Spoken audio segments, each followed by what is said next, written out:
Hello friends, welcome back to my channel #divine tarot family. मैं स्वागत करती हूँ आपका मेरे इस चैनल पर।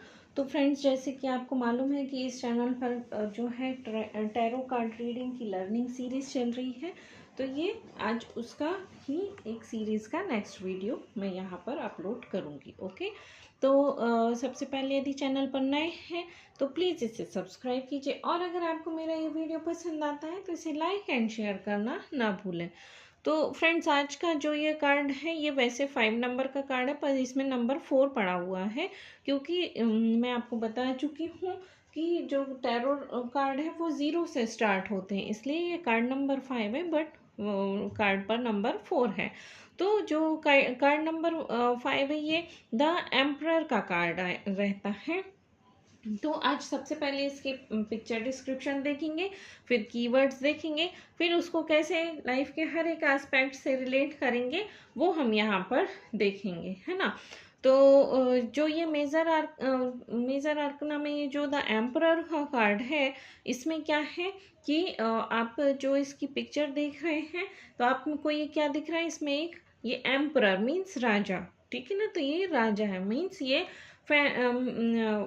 मैस्कुलाइन एनर्जी को रिप्रेजेंट करता है, ठीक है ना। और इसके पहले जो एम्प्रेस का कार्ड था वो फेमिनाइन एनर्जी को इंडिकेट करती थी, ठीक है ना। तो ये एक चित्र में जो ये बना हुआ है इसमें पिक्चर, तो इसमें क्या है कि एक ये राजा है, ठीक है ना। तो ये किस पे बैठा हुआ है, ये एक सिंहासन पर बैठा हुआ है, और ये सिंहासन किस टाइप का है, ये पत्थर का है, ठीक है ना। तो पत्थर पर बैठा हुआ हमें इस पिक्चर में एक राजा दिखलाई दे रहा है, जो किस तरह के कपड़े पहने हुए हैं, रेड कलर के कपड़े पहने हुए हैं, ठीक है ना। तो रेड कलर किसको रिप्रेजेंट करता है, एनर्जी को रिप्रेजेंट करता है, ठीक है ना। और किसको, करेज को, साहस को रिप्रेजेंट करता है, ठीक है ना। तो जो ये इसके कपड़े जो रेड कलर के हैं वो क्या कर रहे हैं, शक्ति को, साहस को और कार्य करने की क्षमता का प्रतीक है, ठीक है। फिर इसके ऊपर क्या है, एक प्रोटेक्शन शील्ड है, जिसको क्या बोलते हैं, हम आर्मर बोलते हैं। तो ये प्रोटेक्शन शील्ड क्या कर रही है, एक सुरक्षा और दृढ़ता को दर्शा रही है ये इस पिक्चर में, ठीक है ना। फिर आप ये देख सकते हैं कि जो इसका ये सिंहासन है, इसमें जो ये क्या है, इसको रैम बोलते हैं, इसमें मेड़ बोलते हैं हिंदी में इसको। तो ये इसके सिर पर ये बने हुए हैं, ठीक है ना, जो राशि तथा नेतृत्व, साहस और पहल का ये प्रतीक होते हैं, ठीक है ना। फिर इसके जो दाहिने हाथ में क्या है कि एक आर्क का पिक्चर बनी हुई है, जो क्या है, जीवन का प्रतीक है, ठीक है ना। और बाएं हाथ में क्या है, एक ऑर्ब का पिक्चर बनी हुई है, जिसको हम गोल राजदंड भी बोलते हैं। तो ये किस चीज का प्रतीक है, ये संसार और अधिकार का प्रतीक होता है, ठीक है ना।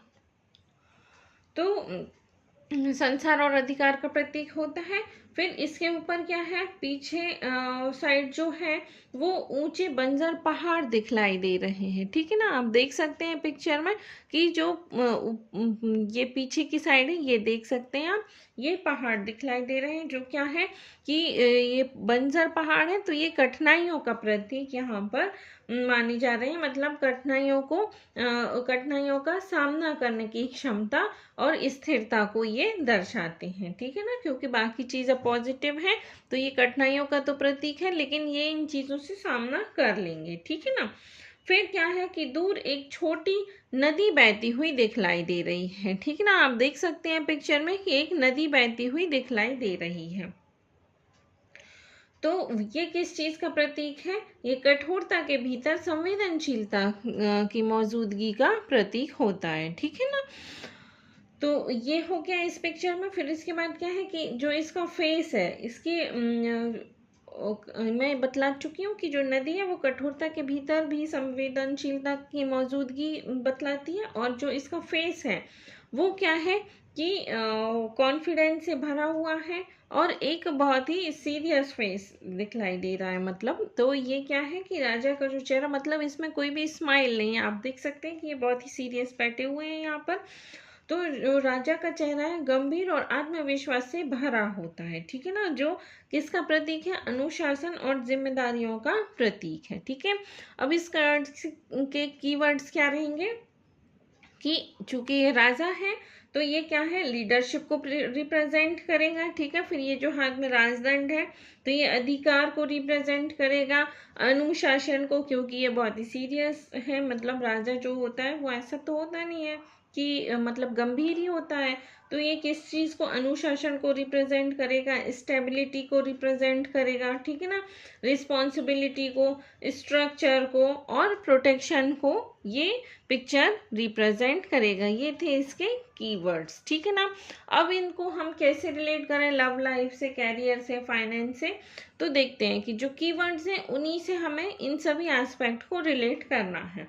तो लव लाइफ में क्या रहेगा कि आपके रिलेशनशिप में क्या है कि आपकी स्थिरता और कमिटमेंट बना रहेगा, ठीक है ना, और परिपक्व और जिम्मेदार साथी का जो है वो इंडिकेशंस इस कार्ड में मिलते हैं। मतलब कि यदि अगर आप सिंगल हैं तो आपकी लाइफ में जो भी पार्टनर आएगा वो बहुत ही जिम्मेदार होगा और परिपक्व होगा, ठीक है ना, और बाउंड्रीज तय करना आवश्यक हो सकता है, ठीक है, क्योंकि ये डिसिप्लिन को रिप्रेजेंट कर रहा है, इसलिए बाउंड्रीज को तय करना आवश्यक हो सकता है, ठीक है। इसी तरह यदि हम कैरियर एस्पेक्ट से देखें, कैरियर लाइफ से रिलेट करके देखें, तो इसमें क्या है कि प्रमोशन का, नेतृत्व की भूमिका या नई जिम्मेदारी आपको मिल सकती है। नेतृत्व की क्यों भूमिका मिलेगी, क्योंकि यहाँ पर द एम्परर बैठा हुआ है, ठीक है ना, राजा बैठा हुआ है, इसलिए नेतृत्व यहाँ पर रहेगा, ठीक है। मेहनत और अनुशासन से आपको सफलता मिलेगी, ठीक है ना, क्योंकि डिसिप्लिन को रिप्रेजेंट कर रहा है ये कार्ड, ठीक है। फिर प्रशासन, सरकारी सेवा या प्रबंधन से जुड़े कार्यों में अच्छे अवसर आपको प्राप्त हो सकते हैं, ये इसका कैरियर रिलेटेड रीडिंग हो जाएगी। फिर फाइनेंस, इसको कैसे रिलेट करेंगे कि फाइनेंस में क्या रहेगा कि जो आपकी फाइनेंशियल कंडीशन है उसको प्लानिंग करके आपको संभालने का टाइम है, ठीक है ना, सोच समझकर इन्वेस्ट करें और जो आपकी सेविंग्स है करना है आपके लिए वो लाभदायक रहेगा, ठीक है ना। तो आपको कोई भी इन्वेस्टमेंट प्लान यदि आप कर रहे हैं तो आपको उसके बारे में पूरी इन्फॉर्मेशन होनी चाहिए और उसके बारे में अच्छे से सोच विचार कर आपको कोई भी डिसीजन लेके आगे उसको अपना इम्प्लीमेंट करना चाहिए, ठीक है। अब हेल्थ रिलेटेड ही हुआ तो ये डिसिप्लिन को रिप्रेजेंट कर रहा है, इसका मतलब क्या है कि आप नियमित दिनचर्या अपनाने की आपको आवश्यकता रहेगी, ठीक है ना।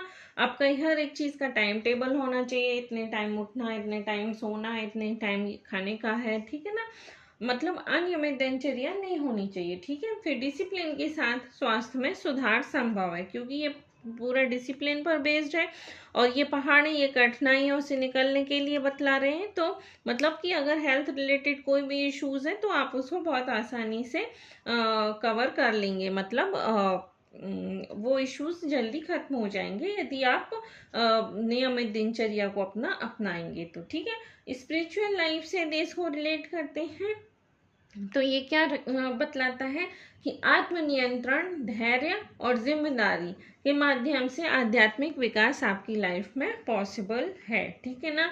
मीन्स आपको थोड़ा अनुशासन में रहना होगा, खुद पर नियंत्रण रखना होगा, धैर्य से चीजें करनी होंगी, ठीक है ना, और आपकी जिम्मेदारी जो है उसका आपको निर्वहन सहज रूप से करना पड़ेगा, ठीक है, तभी आप स्पिरिचुअल लाइफ में कुछ अच्छा कर पाएंगे, ठीक है। फिर अगर मैं इसकी बात करूं कि जैसे पायला कार्ड की वीडियो हम देखते हैं कि यस और नो, किसी के मन में दो क्वेश्चन है और कार्ड्स को सफल करके दो कार्ड निकाले, अब उसमें एक एम्परर का कार्ड आ गया, तो इसकी रीडिंग क्या रहेगी यस और नो में कि ये किसको, यस को रिप्रेजेंट करेगा, ठीक है ना। विशेषकर यदि आप संगठित योजना और अनुशासन के साथ आगे बढ़ रहे हैं तो आप जो भी काम के लिए सोच रहे हैं उसमें आपको सफलता मिलेगी, ठीक है। तो ये कार्ड हमें क्या सिखलाता है, ये कार्ड हमें सिखलाता है कि सच्ची शक्ति केवल अधिकार में नहीं बल्कि जिम्मेदारी में, अनुशासन में और सही नेतृत्व में होती है, ठीक है। मीन्स आपको जो भी काम दिया गया है उसको आप बहुत ही जिम्मेदारी से करें, डिसिप्लिन से करें और सही प्लानिंग के साथ करें तो आपको इसमें सफलता ज़रूर मिलेगी। तो ये थी आज की छोटी सी वीडियो फ्रेंड्स। मिलते हैं इसी कार्ड की, ये अपराइट रीडिंग थी। नेक्स्ट वीडियो इसी कार्ड की रिवर्स रीडिंग के साथ रहेगी। तो अगर चैनल पर नए हैं तो प्लीज़ इसे सब्सक्राइब कीजिए और अगर आपको मेरा ये वीडियो पसंद आता है तो इसे लाइक एंड शेयर करना ना भूलें। Bye bye. Have a nice day.